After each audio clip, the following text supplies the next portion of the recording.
దేవుని మహాకృప చేత మన ప్రభువైన యేసుక్రీస్తు వారి శ్రేష్టమైన నామంలో ఈ రాత్రి బైబిల్ స్టడీకి కనెక్ట్ అయి చేరువచ్చినటువంటి వారందరికి కూడా ప్రారంభంగా వందనాలు తెలియజేస్తున్నాం. అందరికి వందనాలు. ఈ దినాల్లో మనం దేవుని వాక్యంలో నుంచి క్రొత్త నిబంధన గ్రంథంలో 4వ సువార్త యోహాను సువార్తలో నుంచి అధ్యాయాల వారీగా వచనం వెంబడి వచనాన్ని మనం ధ్యానం చేస్తూ వస్తూ ఉన్నాం. దేవుని మహాకృప చేత 3 అధ్యాయాలు మనం ముగించాం. ఈరోజు గత 2 తరగతుల్లో కూడా 2 ప్రధానమైన అంశాలు మనం ప్రారంభం చేస్తూ వచ్చాం. ఈ రాత్రి మన ధ్యానం కొరకై 4వ వచనాన్ని సహోదరులు చదువుతున్నారు. యోహాను సువార్త 4వ అధ్యాయము 4వ వచనం. యోహాను సువార్త 4వ అధ్యాయం 4వ వచనం. ఆయన సమరయ మార్గమున వెళ్ళవలసి వచ్చెను గనుక. చాలు బ్రదర్, థ్యాంక్ యూ. చదవబడిన లేఖన భాగాన్ని ప్రభు మన కొరకై దీవించి ఆశీర్వదించును గాక.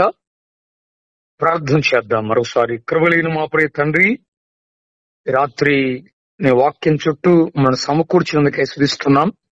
ఆయా ప్రాంతాల నుండి బేతనియా, బెరక, మరికొన్ని ప్రాంతాల నుంచి మా ప్రియులు, సోదరులు, సోదరీలు, పెద్దలు, సేవకులుగా ప్రియ ప్రభువా నీ వాక్యం కొరకై మేమందరం ఆశ కలిగిన వారంగా ఉంటుండగా మా వ్యక్తిగత కుటుంబ సంఘ జీవితాలకు ఏది అవసరమైందో మీరు దాచి ఉంచిన మాటలు మాకు దయచేయమని, ఎలాంటి టెక్నికల్ ఇష్యూస్ లో ప్రాబ్లమ్స్ రాకుండా దీని నేరుగా ధారాళంగా నీ వాక్యం వినబడ్డకు సహాయం చేయమని క్రీస్తు యేసు నామమున ప్రార్థన చేసి వేడుకొనుచున్నాము తండ్రి, ఆమేన్. రాత్రి వేళ మనం యోహాను సువార్తలో నుంచి 4వ అధ్యాయంలో వరుస క్రమంలో 3వ అధ్యాయాన్ని చేస్తున్నాం. మొదటి 2 వచనాలను ఆటంకాలలో లేక అభివృద్ధిలో ఆటంకాలున్నాయి అని మనం ధ్యానం చేస్తూ వచ్చాం. పోయిన బైబిల్ స్టడీలో క్రైస్తవ బాప్తిసంలోని భావం ఏంటో ఒక 12 విషయాలు మనం జ్ఞాపం చేసుకుంటూ వచ్చాం.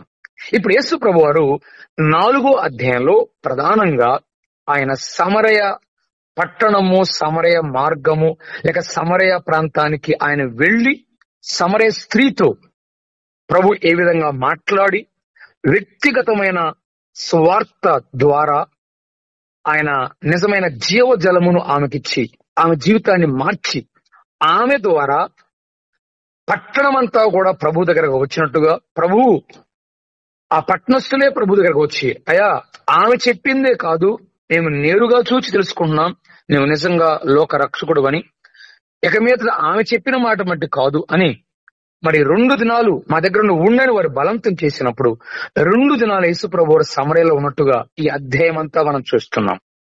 అయితే ఈరోజు మన ప్రధానమైన అంశం, యేసు ప్రభు సమరయలో ఉన్నాడు, సమరయకు వచ్చాడు, ఆయన సమరయకు వెళ్ళవలసి వచ్చింది. ఆ వచనాన్ని మళ్ళా చదువుతున్నాను చూడండి. ఈ రోజు మన ధ్యానం, ఆయన సమరయకు వెళ్ళవలసి వచ్చాను. ప్రభు అయిన క్రీస్తు యేసు ఆయన సమరయకు వెళ్ళవలసి వచ్చాను. 4వ వచనం చదువుతున్నాను చూడండి.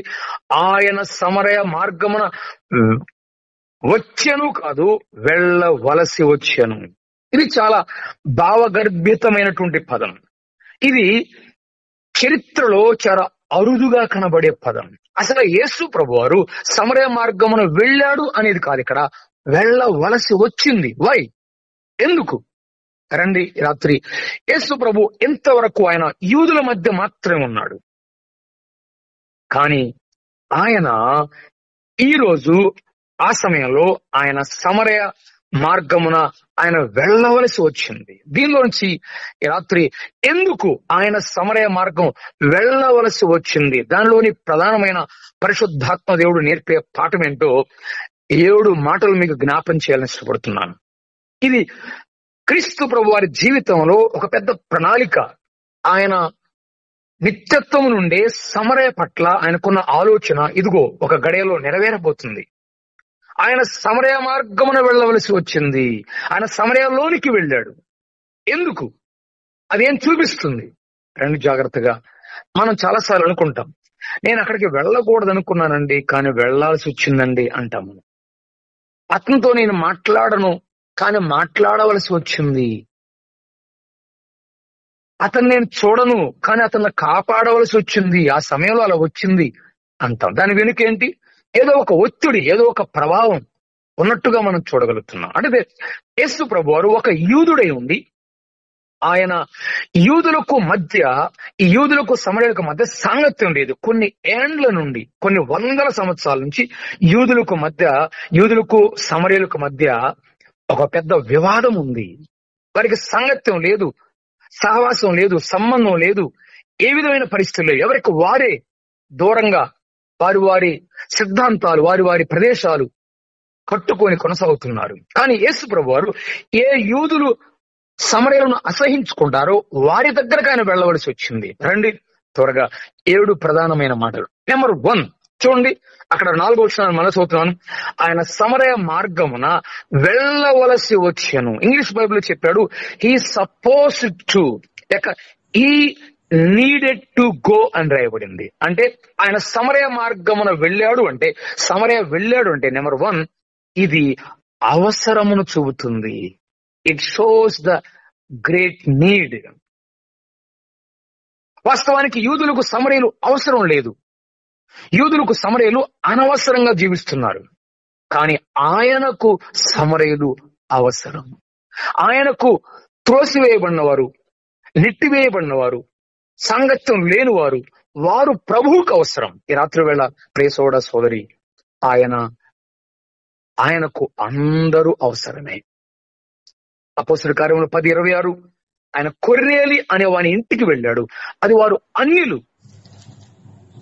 ప్రపంచ చరిత్రలో ఎన్నడూ యూదులు అన్యుల ఇంటకు వెళ్లి దేవుని వర్తమానం చెప్పింది లేదు. పేతురు కూడా అపార్థం చేసుకున్నాడు. అన్యులు అయా నిషేధించబడిన పరిస్థితులు నేను వెళ్ళను అన్నాడు, కానీ దేవుడు తీసుకెళ్లాడు. అదే పేతురు అంటాడు అపోస్తలుల కార్యం 10:36 యేసు క్రీస్తు అందరికీ ప్రభువు.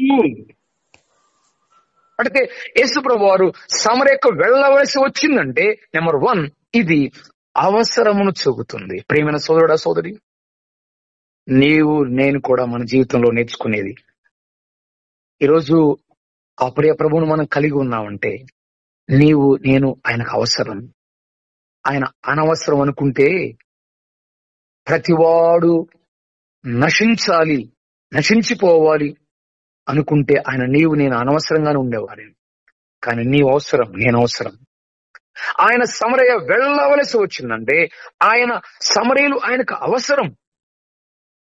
ఏ ఒక్కవాడు కూడా, లూకాసు వార్త 18వ అధ్యాయం చదువుతాం, ఈ చిన్న వారిలో ఒక్కడైనను నశించుట నీ పరలోకమైన తండ్రి చిత్తము కాదు అన్నాడు. అది అవసరం. ఈ రాత్రి నీవు నేను దేవునికి అవసరం. అందుకే నేను చాలాసార్లు చెప్తుంటాను, నీవు దేవునికి అవసరం, దేవునికి నీవు అవసరం కదా. నీకు దేవుడు అవసరం, ఆయనకు నీవు అవసరం. ఇది విడదీయరాని సంబంధం. తలకు శరీరానికున్న విడదీయరాని సంబంధం కదా. శిరస్సుకు శరీరానికి ఎంత సంబంధం ఉంది? వేరువేరుగా ఉండటానికి వీల్లేదు. ఉంటే నో యూజ్ ఎట్ ఆల్.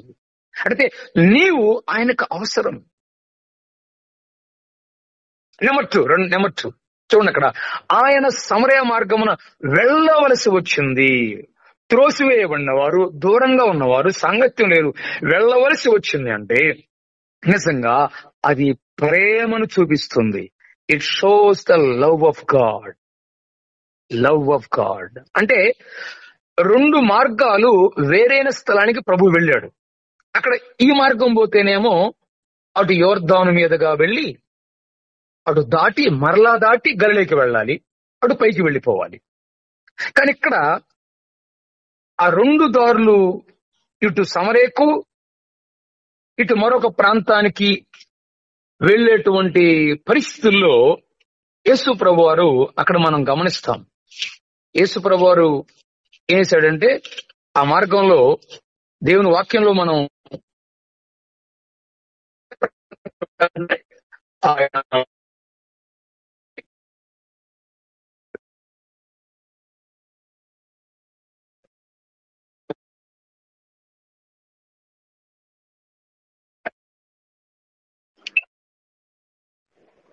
అయ్యా వినపట్లేదు అయ్యా, వాయిస్ మారింది.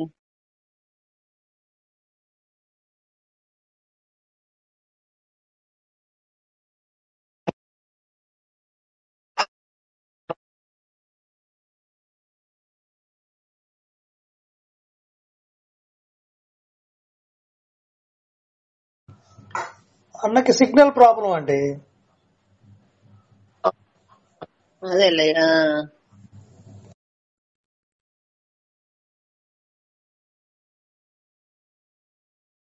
వినపడుతుందయ్యా ఇప్పుడు? ఇప్పుడు వినపడుతుంది అన్న, ఇప్పుడు వినపడుతుంది. Okay okay right. చూడండి, 2 మార్గాలు వేరైన స్థలానికి ప్రభువు వెళ్ళాడు. అక్కడ సమరయ వైపు వెళ్ళడానికి ఆయన బలవంతం చేయబడ్డాడు. తన మనస్సు సమరయల వైపే తీసుకెళ్ళింది. అంటే తన ప్రేమ వారి పట్ల బలవంతం చేసింది. ప్రేమే లేకపోతే వాడు చూడనే చూడ్డు, ప్రేమే లేకపోతే వాడు ఆలోచన చేయడు, ప్రేమ లేకపోతే వాడు వెళ్ళనే వెళ్ళడు. అసలు ప్రేమ లేకపోతే వారిని ఆలోచన చేయడు ఆయన. కానీ వెళ్ళవలసి వచ్చాను అనగా అది ఆయన వారి పట్ల చూపించిన ప్రేమ. ప్రియ సోదర సోదరి, ఆయన సమరయ మార్గం వెళ్ళవలసి వచ్చాను. He suppose to go through సమరయ. అది ఆయన ప్రేమను చూపిస్తుంది. నువ్వు నిజంగా నీవు ప్రేమించిన వారమైతే, నిజంగా ఎలాంటి జాతి వారైనా, ఎలాంటి ప్రజలైనా, ఎలాంటి ప్రదేశమైనా అక్కడికి వెళతాం, వారితో మాట్లాడతాం, వారికి ప్రభుని గురించి మనం తెలియచేస్తాం. ప్రభు ఆయన సమరయ వెళ్ళవలసి వచ్చిందంటే అది ప్రేమను చూపిస్తుంది. నెంబర్ 1 అది అవసరాన్ని చూపిస్తుంది. నెంబర్ 2 అది ప్రేమను చూపిస్తుంది. నెంబర్ 3 మూడోది, చాలా త్వరగా వెళదాం. చూడండి, వచ్చిన 4లోని ఆయన సమరయ మార్గమున వెళ్ళసి వచ్చాను అనగా, అసలు సమరయ మార్గమున వెళ్ళవలసి వచ్చిన అంటే ఇది మార్గమును చూపిస్తుంది. సమరయ మార్గమునంటే అసలు యోదయ నుండి గలిలయ వెళ్ళాలనుకున్న ప్రతి యూదుడు కూడా అక్కడ 2 మార్గాలు ఉంటాయి. యోదయ, సమరయ, గలిలయ, ఇది ఒక దారి. రెండో దారి యోదయ, యోర్దాను దాటి ముందుకెళ్లి మరలా యోర్దాను దాటి గలిలయకి రావాలి. ఇది రెండో రూటు, రెండో మార్గం. 2 మార్గాలు. అంటే యోదయ నుండి గలిలయకి వెళ్ళాలంటే ఏ యూదుడైనా సరే 2 మార్గాలు. షార్ట్ కట్ లో యోదయ, సమరయ, గలిలయ. కానీ రెండో మార్గం ఏంటి? యోదయ, యోర్దాను దాటాలి, ఇంకో కొద్ది ముందుకెళ్ళాలి, మరలా యోర్దాను దాటి యువతల దగ్గరికి రావాలి, మరలా అప్పుడు గలిలయకి వెళ్ళాలి. అంటే సమరయ తాకుండా వెళ్ళడానికి రెండో దారి దూరమైంది. కానీ వినండి, ప్రతి యూదుని ఆలోచనలో ఒకటే మార్గం ఉంటది, ఈ లాంగ్ జర్నీ, అంటే దూరమైన ప్రయాణం. కానీ క్రీస్తు ప్రభు వెళ్ళుచుండగా సమరయల వైపు మార్గం కనబడింది ఆయనకి. అసలు దాన్ని మార్గంగా చూచాడు, అసలు దాన్ని మార్గంగా చేసుకున్నాడు. యూదులకు మార్గమే లేదన్నట్టుగా జీవించారు. అసలు అటు దారే మాకు లేదనుకున్నా వెళ్ళకూడదు అనుకున్నారు. కానీ ఆయనకు మార్గం కనబడింది అక్కడ. అవును, అసలు ఆశ్చర్యం ఏంటంటే ఆయనే మార్గమును చూచువాడు, మార్గమును వేయువాడు. మతస్థులకు సమరయకు మార్గం కనబడదు, లేదు. కానీ క్రీస్తు ప్రభు వారికి సమరయల వైపు వెళ్ళడానికి దారి కనబడింది, మార్గం కనబడింది కదా. అసలు అక్కడ పదం, ఆ విధమైనటువంటి మాట వ్రాయటమే పరిశుద్ధాత్మ దేవుడు సమరయ మార్గమును వెళ్ళవలసి వచ్చినంటే, సమరయలు వెళ్లే దారి యూదులకు అసలు దారే కాదు, అసలు మార్గమే కాదు. కానీ ప్రభు దాన్ని మార్గంగా చేశాడు, మార్గంగా చూశాడు, మార్గమే వేశాడు. అసలు వాళ్ళ దగ్గరికి వెళ్ళాడు. మతానికి కనబడదు మార్గం, మతానికి కనబడదు దారి, మతానికి కనబడదు, మూసివేయబడి ఉంటది మతానికి. మనసులో ఏదో పెట్టుకున్న వాళ్ళకి దారే కనబడదు. అందుకే అంటారు కదా, మనసు ఉంటే మార్గం ఉంటదని. ప్రభువుకి వారి పట్ల మనసు ఉంది, అందుకే మార్గం ఏర్పడింది. అందుకే ఆయన సమరయ వెళ్ళవలసి వచ్చిందంటే సమరయుల పట్ల ఆయన ఒక మార్గం చూపించాడు.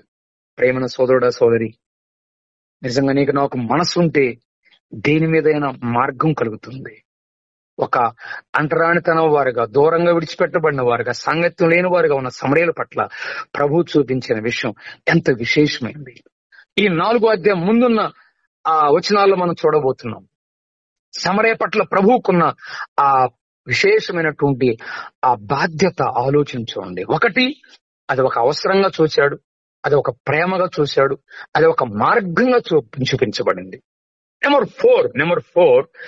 ఫోర్ ఒకసారి 2-3 వచనాలు కూడా చదివా. 2-3 వచనాలు, అదే అధ్యాయం 2-3 వచనాలు. ఆయన యూదయ దేశము విడిచి గలిలయ దేశమునకు తిరిగి వెళ్ళెను. అయినను యేసే బాప్తిసమియ్యలేదు గాని ఆయన శిష్యులు వచ్చుచుండిరి.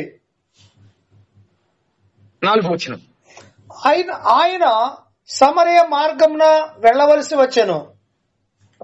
చూడండి, ఆయన ఇప్పటి వరకు యేసు ప్రభు వారు యోదయలో ఉన్నాడు, పరిచర్య చేస్తున్నాడు, అక్కడ బోధిస్తున్నాడు, ఎన్నో కార్యాలు చేస్తున్నాడు. అది ఆయనకు పాతదే, అది ఆయనకి తెలిసిందే. కానీ సమరయులకు ఇవన్నీ తెలియదు. కానీ ఇప్పుడు యేసు ప్రభు వారు పాత ప్రాంతం నుండి క్రొత్త ప్రాంతానికి ప్రవేశిస్తున్నాడు. కాబట్టి ఏమన్నారంటే 4వది, ఇది క్రొత్త ప్రాంతమును చూపుతుంది. సమరయుల మార్గము, సమరయుల ప్రాంతము అంటే క్రొత్త ప్రాంతం, ఏ న్యూ టెరిటరీ. ఇది క్రొత్త ప్రాంతం. యేసు ప్రభు వారు ఇప్పటి వరకు యోదయ ఆ ప్రాంతంలోనే, గలిలయ ప్రాంతంలో, ఇంకా రకరకాల ప్రాంతాల్లో పరిచర్యలు, బోధలు, కార్యాలు చేస్తూ వచ్చాడు. కానీ ఇప్పుడు క్రొత్త ప్రాంతంలో, ఎన్నడూ ఎవరు వెళ్ళని ప్రవేశించిన ప్రాంతానికి ప్రభు ఆయన వెళ్ళవలసి వచ్చిందంటే అది క్రొత్త ప్రాంతం. సోదరి, ఇక్కడ ఒక పాఠం, మనం కూడా వెళ్ళవద్దా క్రొత్త ప్రాంతాలకు, తెలియని ప్రాంతాలకు వెళ్ళవద్దా? కొన్నిసార్లు గిరిగీసుకొని ఉందామా, దాటి రావద్దు, మీరు పోవద్దు, మేము పోనేవోము అనే విధంగా ఉందామా? నో. వాస్తవానికి ఇది సమరయులు అంటే ఇది అన్యుల ప్రాంతం. కానీ ప్రభు సమరయ మార్గం వెళ్ళవలసి వచ్చిందంటే అన్యుల ప్రాంతానికి మనం వెళ్ళొద్దా? ఎప్పుడు చెప్పిన వారికే చెప్పడమేనా? ఎరిగిన వారికే చెప్పడమేనా? వెళ్ళాలి. ఎన్నడూ వినని అసలు సమరయ ప్రాంతంలో ప్రభు అయిన క్రీస్తు యేసు ప్రవేశించడం ఒక క్రొత్త ప్రాంతం, ఒక క్రొత్త ఆలోచన, ఆ క్రొత్త ప్రవేశం. అది ఎన్నడూ దున్నని ప్రాంతానికి ప్రభు వెళ్ళాడు, ఒక అన్యుల ప్రాంతానికి. వాళ్ళు ఒక తప్పుడు సిద్ధాంతంలో ఉన్నారు, ఒక సరికాని ఆలోచనలో కొనసాగుతున్నారు. మేము కూడా ఆరాధిస్తున్నాం అనుకుంటున్నారు, మేము కూడా మాకు గ్రంథాలు ఉన్నాయి అనుకుంటున్నారు. కానీ ప్రభు ఆ క్రొత్త ప్రాంతంలో ప్రవేశించాడు. అందుకని ఆయన సమరయ మార్గమున వెళ్ళవలసి వచ్చింది. It is a new place, new territory. మనం దీంట్లో నేర్చుకునే పాఠం, క్రొత్త వారితో, క్రొత్త ప్రాంతాలు, క్రొత్త మనుషులతో మరి మనం కలవద్దా, వారితో చెప్పొద్దా? ప్రేమైన సోదరిదే. నెంబర్ 5 4వ అధ్యాయం యేసు ప్రభు వారు సమరయలోనికి వెళ్ళిన తర్వాత ఆయన శిష్యులతో మాట్లాడుతూ ఒక దృశ్యాన్ని చూపిస్తూ ఒక మాట చెప్తున్నాడు. 4:35 చదవయ్యా. 34:35 యేసు వారిని చూచి, నన్ను పంపిన వాని చిత్తము నెరవేర్చుటయు ఆయన పని తుదముట్టించుటయు నాకు ఆహారమైనది. ఇంకా 4 నెలలైన తరువాత కోతకాలం వచ్చునని మీరు చెప్పుదురు కదా. ఇదిగో, మీ కన్నులెత్తి పొలములను చూడుడి, అవి ఇప్పుడే తెల్లబారి కోతకు వచ్చి ఉన్నవని మీతో చెప్పుచున్నాను. యేసు ప్రభు వారు చూడండి, తన శిష్యులతో 2 రకాలుగా మాట్లాడుతున్నాడు ఆయన. ఒకటి భౌతికమైన భావం, రెండోది ఆధ్యాత్మిక భావం. ప్రభువుకి ఎప్పుడు కూడా ఆత్మ సంబంధమైన సంగతులు చెప్పడం, ఆయన అసలు ఆత్మ చేత కొలత లేకుండా ఆత్మ అనుగ్రహించబడిన ప్రభువారాయన కదా. 3:34 చదువుకున్నాం కదా. దేవుడు తాను పంపిన వానికి కొలత లేకుండా ఆత్మ అనుగ్రహించిన కనుక ఆయన దేవుని మాటలే పలుకుతాడు. ఆత్మ సంబంధమైన సంగతులు చూడండి. అక్కడ ఆ పట్టణానికి, సమరయ పట్టణానికి వెళ్ళిన తర్వాత ఆ అందరం చూచి ప్రభువారు అంటున్నాడు, ఏం చెప్తారు కదా,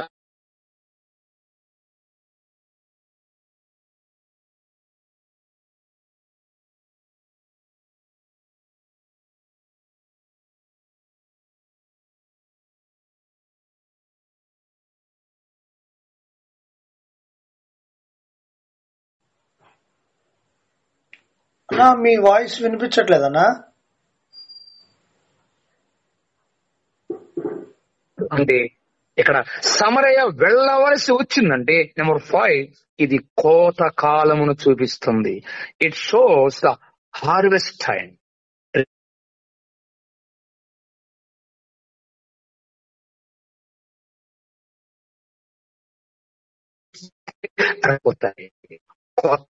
కోతకాలం ఆలస్యం చేస్తున్నామా, వ్యర్థమైపోయింది.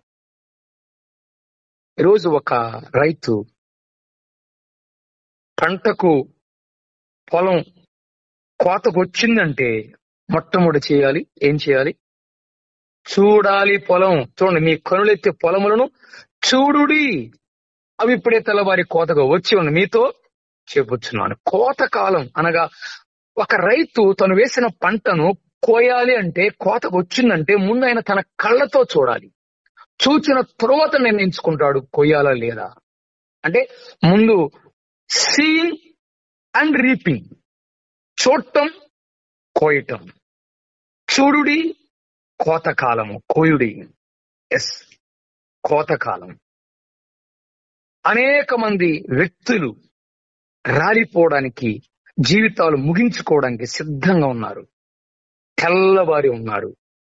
ఏ సమయంలో కింద రాలిపోతారో తెలియదు. ఎంతలో కనబడి అంతలో మాయమయ్యే ఆవిరి వంటి వారిగా ఉన్నారు కొంతమంది.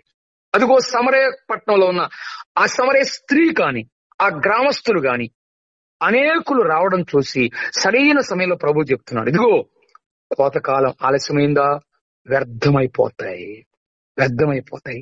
ఇదిగో ఇదే మిక్కిలి అనుకూలమైన సమయం, ఇదే రక్షణ దినం, కోతకాలం. చూడండి, క్రైస్తవ చరిత్రలో మిషనరీలు ఎప్పుడు కూడా వారు చూచి, వారు విని ఆ తర్వాత దేవుని సేవ కోసం వెళ్ళారు. నాకు తెలిసినటువంటి నార్త్ ఇండియా వెళ్ళినటువంటి ఒక మిషనరీ, ప్రియ సహోదరులు, దేవుని సేవకులు, గుంటూరు డిస్టిక్ నుండి చెరువులపేట అసెంబ్లీ నుంచి సైలస్ అనేటువంటి బ్రదర్. ఆయన అసలు పేరు అంకమ్మ. హైందవ కుటుంబం నుంచి ప్రభు రక్షించబడ్డాడు. కానీ అతను ఒక బీఈడి చేసినటువంటి వాడు. మరి సంఘానికి క్రమంగా వచ్చేవాడు. కానీ తన మనసులో, తన హృదయంలో ఒక భారం ఉంది, నేను దేవుని పని చేయాలని. కానీ తరచుగా నాతో చెప్తూ ఉండేవాడు, నేనయ్యా దేవుని సేవ చేయాలని సంతోషమే, కానీ ప్రభు నిన్ను భవిష్యత్తు పరిచయ కొరకై సిద్ధపడాలి కూడా, ట్రైనింగ్ కూడా అవసరం, శిక్షణ అవసరం, నేర్చుకోవడం అవసరం. ఆ తరువాతనే ప్రభు పరిచర్య ఎంతో ప్రయోజనకరంగా ఉంటది అన్నప్పుడు వెంటనే క్రొత్త నిబంధన సత్య సిద్ధాంతం చక్కగా వివరించే బైబిల్ కళాశాలకు వెళ్ళాడు. కానీ అక్కడ 1 సంవత్సరమే పూర్తి చేసి ఎట్లయినా సరే నార్త్ ఇండియా వెళ్ళాలి, అక్కడ పరిస్థితులను చూడాలని ఒక టీంతో వెళ్ళాడు. ఒక టీంతో వెళ్లి వారితో పాటు ఒక 1 నెల దినాలు ఆ సువార్త ఆ ప్రాంతాలు వారు ప్రకటిస్తున్నప్పుడు చూశాడు. చూసి ఆ మిషనరీ ట్రిప్ లో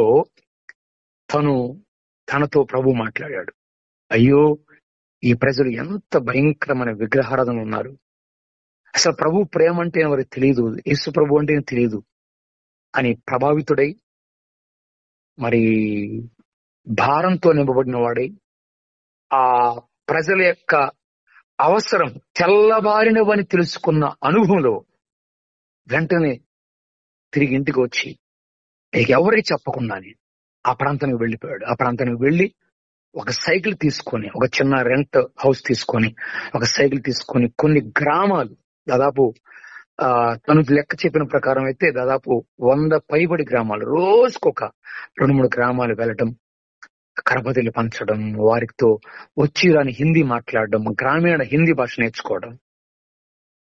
అద్భుతమైన సంగతి ఏంటంటే విత్ ఇన్ 8-9 సంవత్సరాల్లోనే అద్భుతమైనటువంటి ఆ భయంకరమైన ప్రాంతంలో ఒక జీవంగల దేవుని సంఘాన్ని ప్రారంభించాడు. ఈరోజు ఒక 30 మంది అక్కడ ఆరాధన చేస్తున్నారంటే ఒక సవాలుతో కూడింది. ఈ మాట ఎందుకు చెప్తున్నానంటే, ఇదిగో మీ కనులెత్తి పొలాలను చూడండి, అవి ఇప్పుడే తెల్లబారి కోతగా వచ్చి ఉన్నాను మీతో చెబుతున్నాను. చూస్తే గాని తనకు అర్థం కాలేదు. ఆ ప్రాంతంలో ఉన్న ప్రజల యొక్క అక్కర రాలిపోయే పరిస్థితిలో ఉన్నారు. వాస్తవమే, ప్రభువు కూడా ఆ సమరయ గ్రామం చూసినప్పుడు, పట్టణం చూసినప్పుడు, ఆ ప్రాంతం చూసినప్పుడు, ఆ ప్రజల పరిస్థితి చూసినప్పుడు నిజంగా తెల్లవారి కోతగా వచ్చి ఉన్నది, అంటే రాలిపోవడం సిద్ధంగా ఉన్నారు. అందుకే ఆయన సమరయ మార్గము వెళ్ళవలసి వచ్చింది. ఆయన వెళ్ళవలసి వచ్చిందంటే ఐదోది అది కోతకాలం.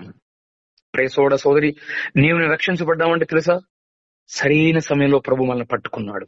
సరైన సమయంలో మనం దాటిపోకుండా, రాలిపోకుండా, నాకు వేరుగా ఉండి మీరేమి చేయలేరు అనే పరిస్థితులకు వెళ్లకుండా, యేసు ప్రభు వారే యోహాను సువార్తలో ఒక మాట ప్రభు ఆయన జ్ఞాపం చేసుకుంటూ వచ్చాడు. ఏం తెలుసా, మీరు మీ పాపంలోనే ఉండి చనిపోతే నేను వెళ్ళు చోటికి మీరు రాలేరు అన్నాడు. అలాంటి పరిస్థితి కాకుండా మనల్ని ముందుగానే ప్రభు దర్శించాడు. నీవు ప్రతి వాడును నశింపక నది జీవం పొందాలని ఆయన మనకు అనుగ్రహించబడ్డాడు. ఏ కాలం అది? కాలము సంపూర్ణమైనప్పుడు తన ప్రియ కుమారుణ్ణి ఆయన స్త్రీయందు పుట్టి లోకానికి వచ్చాడు. కాలం సంపూర్ణ, ఇట్స్ ద రైట్ టైం. కోత కాలం, నీవు నేను రక్షించబడాలని. అందుకే ఆయన వెళ్ళవలసి వచ్చింది. నెంబర్ 6 4వ అధ్యాయం 40వ వచనం చూడండి. 40వ వచనం 40th. ఎస్. ఆ సమరయులు ఆయన యొద్దకు వచ్చి తమ యొద్ద ఉండమని ఆయనను వేడుకొనిది కనుక ఆయన అక్కడ 2 దినములుండెను. ఎంత విశేషమైన మాట ఇది. ఆయన ఎప్పుడైతే సమరయుల దగ్గరకు వెళ్ళాడో, సమరయ స్త్రీ మార్చబడిందో, గ్రామంలో అనేకులు ఆయన దగ్గరకు వచ్చారు.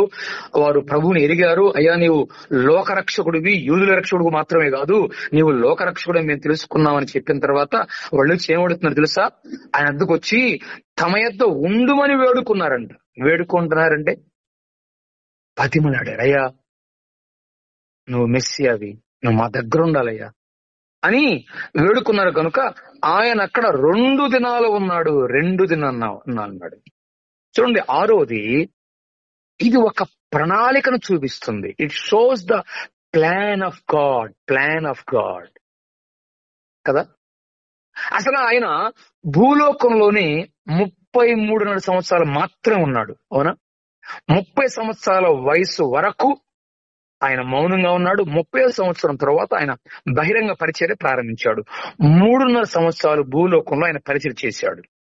కానీ వినండి, ఆయన భూలోక కాలమానంలో పరిచర్యలో ఈ సమరయుల దగ్గర ఎన్ని దినాలు ఉన్నాడు ఆయన? 2 దినములు కదా. 2 దినాలు అంటే సమరయులతో భూలోక జీవితంలో ఆయన 33 సంవత్సరాల కాలంలో 2 దినాలు ఎవరితో ఉండాలని ఆయన ప్రణాళికలో రాసి ఉంది. ఆ ప్రణాళికలో ఉంది, నిత్య ప్రణాళికలో ఉంది.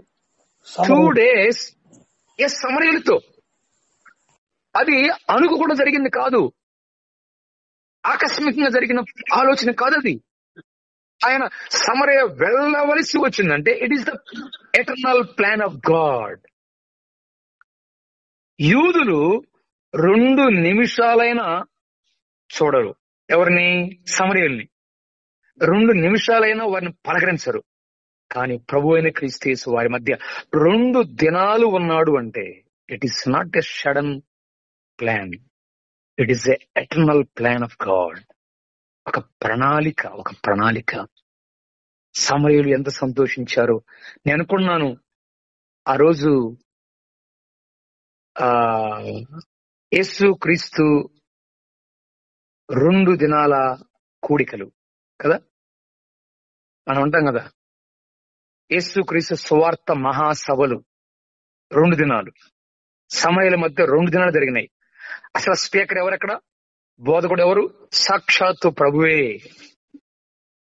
భూమి నుండి, పరలోకం నుండి దిగి వచ్చినటువంటి ప్రియ ప్రభువే సమరయలో ఆయన 2 దినాలు ఉన్నాడు. What a great privileged people of సమరయ. కొన్ని ప్రాంతాలకు ప్రభు వెళ్ళినప్పుడు నువ్వు ఎక్కడి నుంచి వెళ్ళిపో అన్నారు కొంతమంది. కానీ సమరయులు ప్రభుతో మాతో ఉండయ్యా అన్నప్పుడు బతిమలాడారు. కానీ ప్రభు వారి మధ్య 2 దినాలు ఉన్నాడు. సమరయుల జీవిత చరిత్రలో రాసుకోవాల్సిన 2 దినాల విశేషమైన దినం.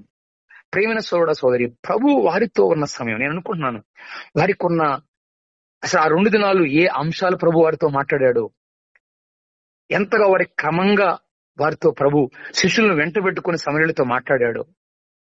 అప్పటికే సమరయ స్త్రీతో చాలా మాట్లాడుతూ వచ్చాడు. ఆయన ఆరాధన, వారి దేవాలయాలు, వారి పరిస్థితులు, ఆరాధన ఆత్మతోను సత్యముతోను ఉండాలన్నాడు. ఎన్నో విషయాలు చెప్పుకొచ్చాడు సమరయ స్త్రీతోని. ఇప్పుడు వారితో సమరయ గ్రామస్తులు పట్టణస్తులతో కూడా ప్రభు 2 దినాలు ఉన్నాడంటే ఎన్ని విషయాల వారితో మాట్లాడుతూ వచ్చాడు, పంచుకున్నాడు, క్రమంగా చెప్పాడు. వారికి ఉన్న ప్రశ్నలు కూడా ప్రభుతో వారు ఎన్ని అడుగుంటారో చూడండి. ఎందుకంటే ఈ మాట నేను చెప్తున్నానంటే 2 దినాలు ప్రభు వారితో ఉన్నాడంటే ఎన్నో విషయాలు వారు నేర్చుకున్నారు. ఎందుకంటే కొన్ని గంటలు ప్రభుతో ఉంటేనే ప్రభు అర్థమయ్యాడు. ఎవరికి? యేసు ప్రభుని వెంబడించిన ప్రారంభ శిష్యులకి.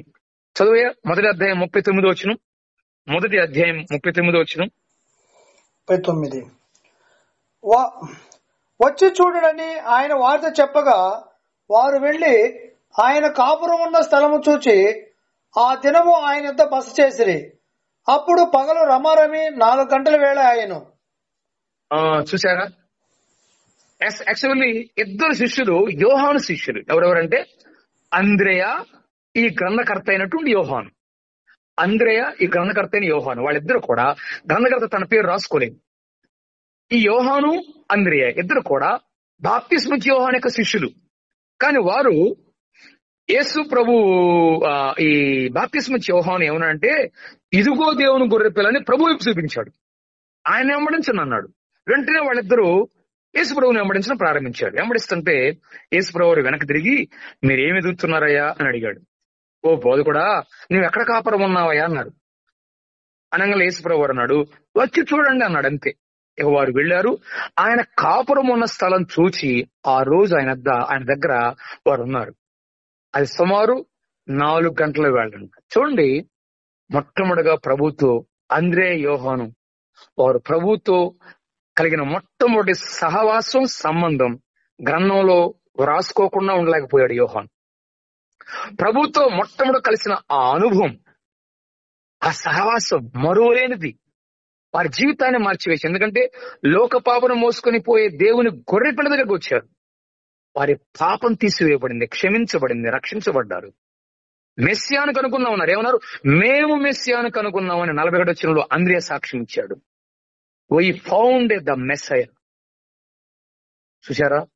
ప్రభుతో వారు ఉండగా మెస్సియా అని వారికి అర్థమైంది. ఇదిగో ఇక్కడ 4వ అధ్యాయంలో ప్రభు సమరయులతో ఉండగా 2 దినాలు ఉన్నాడు. How much they learned, how much they blessed. ఎంత నేర్చుకున్నారు, ఎంత దీవించబడ్డారు. అమ్మా సోదరుడా, సోదరి, ప్రభుతో గడిపే సమయం నీకు నాకు దొరికిందా? అది అనుదినం దొరికిందా? ఎంత ఆశీర్వాదం! ఎంతగా నీకు అర్థం అవుతాడు. కొన్ని గంటలు ప్రభుతో ఉంటేనే 2 శిష్యులు జీవిత కాలం అంతా ఆయన వెంబడించారే. కానీ అక్కడ సమరయులు 2 గంటలు ప్రభువుతో ఉన్నారు, ప్రభు వారితో ఉన్నాడు. వారు ఎంత దీవించబడ్డారు. పట్టణం అంతా ప్రభు నమ్ముకోవడం ఎంత ఆశీర్వాదం. నేను కూడా నేర్చుకోవాల్సిన పాఠం అదే. ప్రభుతో నీకు సమయం ఉందా? చాలా సార్లు ఆరాధన చేయడానికి, సహవాసం చేయడానికి, వాక్యం వినడానికి, ప్రభుతో మాట్లాడడానికి సమయం ఎలాగుంది మనకి? ఇది ఆకస్మికమైన ఆలోచన కాదు. ఇది ఒక ప్రణాళిక. నిత్యత్వం నుండి యేసు ప్రభు యొక్క యేసు ప్రభు భూలోకంలో జీవించిన సంవత్సరాలు 33.5 అన్నాం. గాని రోజుల్లో చెప్పాలంటే ఒక బైబిల్ పండితుడు రోజులు కూడా లెక్క పెట్టి చెప్పాడు. అది నేను మర్చిపోయాను. ఆ దినాల లెక్కల్లో 2 రోజులు ఎవరిది? ఎక్కడున్నాడు యేసు ప్రభు వారు? సమరయుల మధ్య ఉన్నాడు. చూసారా? యేసు ప్రభు యొక్క ప్రతి దినం కూడా లెక్కించబడింది. ఆ 2 దినాలు వారితో అంటే ఎంత గొప్ప ఆశీర్వాదం. నీతో నాతో మనం ఆయనతో ఉండే ఆ సమయం ఎంత మధురమైనటువంటి అనుభవం.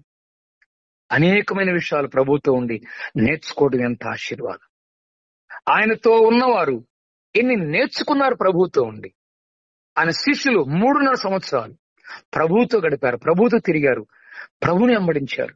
అసలు పేతురుతో ఒకసారి అన్నాడయ్యా, అందరూ వెళ్లిపోయారు, మీరు కూడా వెళ్లిపోవాలని ఉన్నారా అంటే పేతురేమన్నాడు? పక్క మాట చదువుదాం. ఎక్కడ? యోహాను సువార్తలోని 6:67-68. 6:67-68. కాబట్టి యేసు మీరు కూడా వెళ్లిపోవాలన్నారా అని 12 మందిని అడగగా సీమోను పేతురు, ప్రభువా, ఎవరి యొద్దకు వెళ్ళదము? నీవే నిత్య జీవపు మాటలు గలవాడవు. నీవు దేవుని పరిశుద్ధుడవని మేము విశ్వసించి ఎరిగి ఉన్నామని ఆయనతో చెప్పాను. చూడండి, యేసు ప్రభు వారితో తన శిష్యులతో అన్నాడు, మీరు కూడా వెళ్ళిపోవాలని ఉన్నారా అంటే అసలు పేతురు ఇచ్చిన ఒక విశేషమైన సంగతి, ఎవని యొద్దకు వెళ్ళుదాము, టు హూమ్ వి గో, ఎవరెద్దకు వెళ్తామయ్యా? ఆయనతో గడిపిన అనుభవం, ఆ సహవాసం, అది విడది అనే సంబంధం. అది సంబంధం లేకపోతే సహవాసం సులువుగా తీసేసుకుంటారు కొంతమంది. అందుకని ఇక్కడ నేర్చుకోవాల్సిన ఒక పాఠం ఉంది. ముందు దేవునితో సంబంధం కుదరాలి, ఆ తర్వాత సహవాసం దొరుకుతుంది. చాలా మంది సహవాసానికి మాత్రం వస్తున్నారు, కానీ సంబంధం గురుచుకోలేదు. సంబంధం ఎట్ట వస్తుంది? సంబంధం ఎలా వస్తుంది? 1:12 యోహాను సువార్త 1:12 ఎలా వస్తుంది సంబంధం? తన్ను ఎందరు అంగీకరించరు వారందరికీ, అనగా తన నామందు విశ్వాసం ఉంచిన వారందరికీ దేవుని పిల్లలగుటకు ఆయన అధికారం అనుగ్రహించెను. చూడండి, దేవుని పిల్లలగుటకు అనగా సంతానం ఒకట అంటే అర్థం ఏంటి? ఇది సహవాసమా, సంబంధమా? ఇట్స్ ఎ రిలేషన్షిప్, సంబంధం. ఈ సంబంధం ఎప్పుడు తెగిపోయేది కాదు. మన బిడ్డలు ఎన్ని తప్పు చేసినా సరే, ఏ విధంగా వారు సంతోషింపు చేసినా సరే, వారు మన పిల్లలే. ఆ సంబంధం పోదు. చాలా మంది ఇప్పటికీ క్రైస్తవ్యంలో చాలా మంది సహవాసానికి మాత్రం వస్తున్నారు, కానీ సంబంధం లేకుండా సహవాసంలో కొనసాగుతున్నారు. అలాంటి వాళ్ళు ఏమంటారు? ఇక్కడ 6:66 ఏం జరిగింది? 6:66 యోహాను సువార్త, అప్పటి నుండి ఆయన శిష్యులు అనేకులు వెనుక తీసి మరి ఎన్నడూను ఆయనను వెంబడింపలేదు. వాళ్ళకి సహవాసమే దొరికింది కానీ సంబంధం లేదు. కానీ సంబంధం దొరికిన శిష్యులు అంటున్నారు, ఏమంటున్నాడు? ప్రభువా, ఎవని ఎద్దుకు వెళుదమయ్యా? నీవే అని 2 సార్లు అన్నాడు పేతురు. నీవే నిత్య జీవపు మాటలు గలవాడు, నీవే దేవుని పరిశుద్ధుడు అని మేము విశ్వసించి ఎరిగి ఉన్నాం. ఇది విశ్వాసపు సంబంధం కదా, అభిమాన సంబంధం కాదు ఇది. ఆసక్తి సంబంధం కాదు ఇది. ఆశీర్వాద సంబంధం కాదు ఇది. అన్ని కలిసి వస్తున్నాయనే సంబంధం కాదు ఇది. ఇది విశ్వాస సంబంధం. తన్ను ఎందరు అంగీకరించరు అనగా తన నామమునందు విశ్వాసం ఉంచిన వారికి. నీవే, నో రూట్ ఎట్ ఆల్, ఇంకా మాకు రెండో దారి లేదు, యు ఆర్ ద ఓన్లీ. ఎవరి ఎద్దకు వెళతాం అన్నారంటే, చూడండి శిష్యులు ప్రభువుతో ఉన్న అనుభవంలో ఏమి నేర్చుకున్నారు. నెంబర్ 7 చివరి మాట చెప్పి మనం ముగింపు చేయబోతున్నాం. చివరి మాట 4వ అధ్యాయం యోహాను సువార్త 7వ వచనం చదువుతున్నారు. చూడండి, 4వ అధ్యాయం 7వ వచనం. సమరయ స్త్రీ ఒకతే నీళ్లు చేదుకుంటూ అక్కడికి రాగా యేసు, నాకు దాహమునెక్కమని ఆమెను అడిగాను. చూడండి, యేసు ప్రభువు సమరయ గ్రామానికి వెళ్ళాడు. వెళ్ళిన తర్వాత ఆయన బావి దగ్గరకు వెళ్ళాడు. అక్కడ ఒక స్త్రీ, సమరయ స్త్రీ ఒకతే నీళ్లు చేదుకోవడానికి వచ్చింది. యేసు ప్రభువు ఆ బావి దగ్గర కూర్చొని ఏమంటాడంటే, నాకు దాహమునకిమ్ము అని అడిగాడు. చూసారు ఎక్కడ ఉంటున్నారా? అసలు యేసు ప్రభువు దాహమునకిమ్ము అని అడిగాడు, గాని ఆమె ఇచ్చినట్టు ఈయన తాగినట్టు అక్కడ బైబిల్ ఆ 4వ అధ్యాయంలో ఎక్కడా లేదు. కానీ వినండి, సమరయ స్త్రీ ఒకతే నీళ్లు చేదుకుంటూ ఇక్కడ రాగా యేసు ప్రభువు ఆమెతో ఎలాగూ సంభాషణ ప్రారంభించాడు అంటే, ఇక్కడ మనం నేర్చుకునే 7వ విషయం ఏంటంటే, ఆయన సమరయ మార్గమును వెళ్ళవలసి వచ్చాను అంటే ఎందుకు ఇది ఒక ఆత్మను చూపుతుంది. ఇట్స్ వన్ సోల్ ఇన్ సమరయ, ఒక ఆత్మను చూపుతుంది.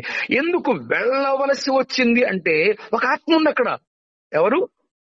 అదిగో సమరయ స్త్రీ ఒకతే నీళ్లు చేదుకుంటూ అక్కడ రాగా. సుమారు ఆ సమయం మంచి ఎండవేళ కదా, ఎవరు బావి దగ్గర రాని సమయం. పాపంలో కొనసాగుతున్న స్త్రీ. నీకు 5 పెనిమిట్లు ఉన్నారు, ఇప్పుడున్నవాడు నీవాడు కాదు, సత్యమే చెప్పావు అనగా నీ జీవితాన్ని సరిగ్గా ఒప్పుకున్నావు. ఒప్పుకోలు లేకుండా జీవితం మారదని ప్రభు అన్నాడు. వెంటనే వెళ్ళి నీ భర్తను తీసుకురా అన్నాడు. కానీ ఆమె చెప్పింది, అయ్యా నాకు పెనిమిటి లేడు అని చెప్పింది. కానీ ప్రభు అన్నాడు, నాకు పెనిమిటి లేడు నువ్వు ఖచ్చితంగా చెప్పావు, కానీ నీ జీవితం పాపంలో కొనసాగుతుందని నాకు అర్థమైందని. ఆమె వెంటనే ఒప్పుకుంది. ఈ మాట ఎందుకు చెప్తున్నానంటే, ఆయన సమరయ మార్గం వెళ్ళవలసి వచ్చిందంటే దేర్ ఈజ్ వన్ సోల్, ఒక ఆత్మ అక్కడ ఉన్నారు. ఆమె సమరయ స్త్రీ. ఒక ఆత్మ అవసరంలో ఉంది కదా. ఆ ఒక విధంగా చెప్పాలంటే ఆమె వేసారి ఉంది, నెమ్మది లేక ఉంది, తృప్తి లేకుండా ఉంది.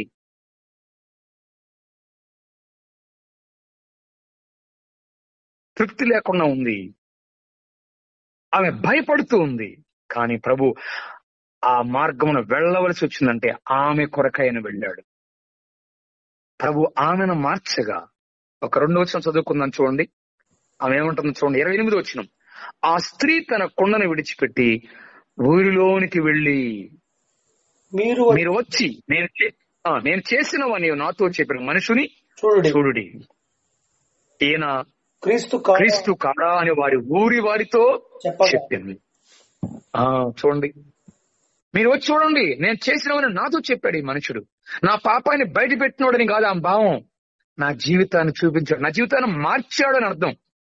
నేను చేసినవని నాతో చెప్పాడంటే అర్థం ఏంటంటే నా జీవితం బయట పెట్టాడండి అని కాదు, నా జీవితాన్ని మార్చాడు అని అర్థం.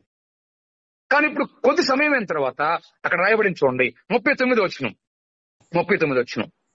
నేను చేసినవన్నీ నాతో చెప్పిన సాక్ష్యం ఇచ్చిన స్త్రీ యొక్క మాటను బట్టి ఆ ఊరిలో సమరులు అనేకులు ఆయనందు విశ్వాసం ఉంచిరి. 41వ వచనం కూడా ఆయన మాటలు వినినందున ఇంకను అనేకులు నమ్మి ఆ స్త్రీని చూచి, ఇక మీదట నీవు చెప్పిన మాటను బట్టి కాక మా మట్టుకు మేము విని ఈయన నిజముగా లోకరక్షకుడిని తెలుసుకుని నమ్ముచున్నామనిది. చూసారా, ఆ ఒక్క ఆత్మ కొరకు ప్రభు వెళ్ళవలసి వచ్చింది. ఎందుకంటే ఆ పట్టణమంతా ప్రభు వైపు తిరగవలసిన ఆ సంబంధం, ఆ లింక్ ఎవరికి సంబంధం చేయబడింది అక్కడ? ఈ ఒక్క ఆత్మతో సంబంధం ఉంది అక్కడ. తన భయంకరమైన జీవితం మార్చబడిందని ఆమె పబ్లిక్ గా చెప్పినప్పుడు అసలు పట్టణం అంతా కదిలారంటే ఆమె జీవితం ఎంత ప్రభావవంతమైందో చూడండి. రక్షించబడిన వెంటనే సాక్ష్యం కలిగిన స్త్రీమే.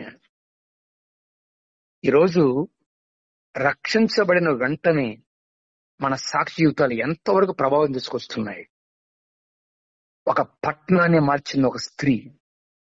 ఆమె పోయి మైకి పెట్టుకుని సువార్త చెప్పలేదు, నేను చేసినవని నాతో చెప్పాడు, నా జీవితం మార్చాడు, ఈయన మెస్సియా కాడ, రండి చూడండి ఆయన. అంతే. స్త్రీ సువార్త, తన జీవిత సువార్త, తన జీవిత సాక్ష్యాన్ని పంచుకుంది. సజీవ సాక్ష్యం అంటారు దీన్ని, సువార్త ప్రకటన కాదు ఇది, సజీవ సాక్ష్యం చెప్పినప్పుడు పట్టణమంతా ప్రభు తిరిగింది. అమ్మా, నువ్వు చెప్పిన మాట మాత్రమే కాదు, ఇక మా మట్టు మేము విని విశ్వసిస్తున్నాం, ఈయన నిజంగా లోక రక్షకుడు, ఈయన యూదు రక్షకుడు కాదు, పరాయ దేశస్తుడు కాదు. ఆమె జీవితం యొక్క మార్పు వినండి. ఇక్కడ ఒక పరిష్కారం ఉంది. ఒక మాట చెప్పాలనుకుంటున్నాను. ఈ రోజు చాలా మంది యేసు ప్రభుని గురించి చెప్పినప్పుడు చాలా మంది విదేశీ దేవుడు, ఫలానా దేవుడు, వారి దేవుడు, వీరి దేవుడు అని అనేకులు చెప్తున్నారు. కానీ అక్కడ నోళ్లు మూయించాలంటే ఇక్కడ ఒక జవాబు వచ్చింది తెలుసా? ఆమె జీవితం యొక్క మార్పే ఈయన లోకరక్షకుడు అని అర్థమైంది. ఈయన విదేశీ దేవుడు కాదు, ఈయన పరాయ దేశస్తుడు కాదు. వారికి అర్థమైంది జీవితాన్ని మార్చాడు. అప్పుడు అర్థమైంది ఈయన లోకరక్షకుడు అని. అంటే జాతి భేదం లేదు, దేశ భేదం లేదు, ఈయన స్త్రీ పురుష భేదం లేదు, ఈయన ఎవరి జీవితాలను మార్చేవాడు, ఈయనే రక్షకుడు అని వారికి అర్థమైంది. ఈరోజు చాలా మందిలో అపార్థం చేసుకున్నారు. కారణం ఏంటంటే మనలో నిజమైన మార్పు రావట్లేదు. అందుకే రకరకాల కూడా కొంతమంది చెప్తాం, నిజంగా నీ నా జీవితంలో మార్పు మన చుట్టూ ఉన్న వారి మధ్య తీసుకొస్తే మనం నమ్మిన దేవుడు విదేశీ దేవుడు కాదు, అలా కనబడ్డ వారికి ఆయన లోకరక్షకుడుగా కనబడతాడు. అలాగున ఈ సాయంత్రం వేళ మనం నేర్చుకున్నది, ఆయన సమరయ మార్గమున వెళ్ళవలసి వచ్చాను. దీనిలో ఉన్న భావగర్భితమైన 7 మాటలు. నెంబర్ 1, ఇది అవసరాన్ని చూపుతుంది. నెంబర్ 2, ఇది ప్రేమను చూపుతుంది. నెంబర్ 3, ఇది మార్గాన్ని చూపుతుంది. నెంబర్ 4, ఇది క్రొత్త ప్రాంతాన్ని చూపుతుంది. నెంబర్ 5, ఇది కోత కాలమును చూపుతుంది. నెంబర్ 6, ఇది ఒక ప్రణాళికను చూపుతుంది. నెంబర్ 7, ఇది ఒక ఆత్మను చూపుతుంది. అలాగూ ప్రభు వలె మనం అనేక ఆత్మను ప్రభు దగ్గర నడిపించే వారంగా పరిశుద్ధాత్మ దేవుడు మనల్ని నడిపించును గాక. ఆమేన్. ఆమేన్.